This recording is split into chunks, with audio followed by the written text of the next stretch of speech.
America అధ్యక్షుడు Trump వ్యవహార శైలి యూరప్ దేశాలకు నచ్చట్లేదు. యూరప్ మీద టారిఫ్లు వేయడం, బైడెన్ లాగా యూరప్ని నాటోని కలుపుకెళ్లే కథ నడపకపోవడం, ఇలాంటిదంతా కూడా వాళ్ళకి నచ్చట్ల. రష్యాని నాశనం చేయాలన్నటువంటి బైడెన్ మంత్రాంగమే యూరప్లో ఉంది. యూరప్లో ఇప్పటికీ మెజారిటీ లెఫ్టిస్ట్ భావజాల ప్రభుత్వాలే ఉన్నాయి. కాబట్టి బైడెన్ తరహా ఆలోచనే ఉంటుంది. కానీ అదే సందర్భంలో ట్రంప్ ఆలోచన ధోరణి వాళ్ళకి నచ్చట్లేదు. ప్లస్ ట్రంప్ వచ్చాక తీసుకునే నిర్ణయాలు కూడా రష్యాతో కలిసి సాగే ధోరణి ట్రంప్ చేస్తుండటం వీళ్ళకి నచ్చట్లేదు. తాజాగా ఉక్రెయిన్ అధ్యక్షుడు జెలెన్స్కీకి అమెరికా అధ్యక్షుడు ట్రంప్కి మధ్యన ఓవెల్ భవనంలో జరిగినటువంటి ఒక రకమైనటువంటి ఘర్షణాత్మకమైనటువంటి మాటల యుద్ధం మీదన ఇప్పుడు యూరప్ సమాజం మాత్రం జెలెన్స్కీ వెంట ఉంటుంది. మీ హుందాతనం ఉక్రెయిన్ ప్రజల ధైర్యాన్ని గౌరవించింది. బలంగా ధైర్యంగా భయం లేకుండా ఉండండి. మీరు ఎప్పుడూ ఒంటరి కాదు. శాంతి స్థాపన కోసం మీతో కలిసి పనిచేస్తాం. ఇది యూరప్ కమిషన్ అధ్యక్షురాలు ఉర్సులా వండర్లైన్ పేర్కొన్నది. ఈవిడ బైడెన్ టైంలోనే ఆ పోస్టులోకి వచ్చింది.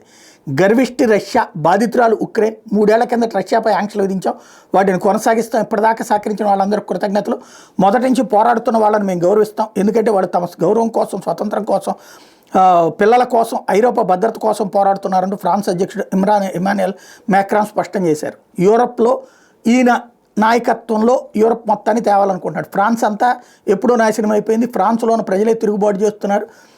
ఫ్రాన్స్లోనే ఈయన ఆధిపత్యం తగ్గిపోతుంది. కాబట్టి ఈయన యూరప్ మొత్తానికి నాయకుడైపోవాలన్నటువంటి కళ బైడెన్ టైంలోనే ఆ కళని బయట పెడితే బైడెన్ పక్కన పెట్టాడు. బట్ యూరప్ సమాజం తరపున ఏదో ఒకటి లైమ్లైట్లో ఉండాలని గొలున్నటువంటి వాళ్ళలో ఇతను ఒకడు. కాబట్టి ఇతనిది స్టేట్మెంట్. ఇకపోతే 3 ఏళ్లుగా ఉక్రెయిన్ ధైర్యంగా పోరాటం చేస్తుంది. వాళ్ళ పోరాటం ప్రజాస్వామ్యం, స్వేచ్ఛ, సార్వభౌమాధికారం కోసమే.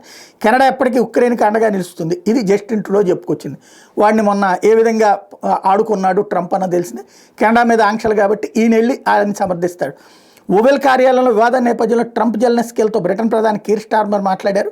ఉక్రెయిన్కి మద్దతు పలుకుతూనే శాంతి స్థాపనకు మార్గం చూడాలని ఈ సందర్భంగా చెప్పుకొచ్చారు. ఓవరాల్గా యూరప్లో ఉన్నటువంటి కొన్ని దేశాల మద్దతు. వీళ్ళు ఏంటంటే వాస్తవంగా వాళ్ళ భావజాలం పరంగా బైడెన్ భావజాలానికి దగ్గరోళ్ళు, ట్రంప్ భావజాలానికి వ్యతిరేకులు. వీళ్ళ వలన ఉరిగేది లేదు, చచ్చేది లేదు. జస్ట్ కాకపోతే ఏంటంటే యూరప్ సమాజం నా వెనకాల ఉందని ట్రంప్ చెప్పుకోవడానికి ఉపయోగపడుతుంది. ఇంకొక ఆస్పెక్ట్ కూడా ఒప్పుకోవచ్చు. రేపు పొద్దున కనుక పారిపోవాల్సిన పరిస్థితి వస్తే రష్యా దెబ్బకి వాళ్ళు ఎవరన్నా ఆశ్రయమిస్తారు.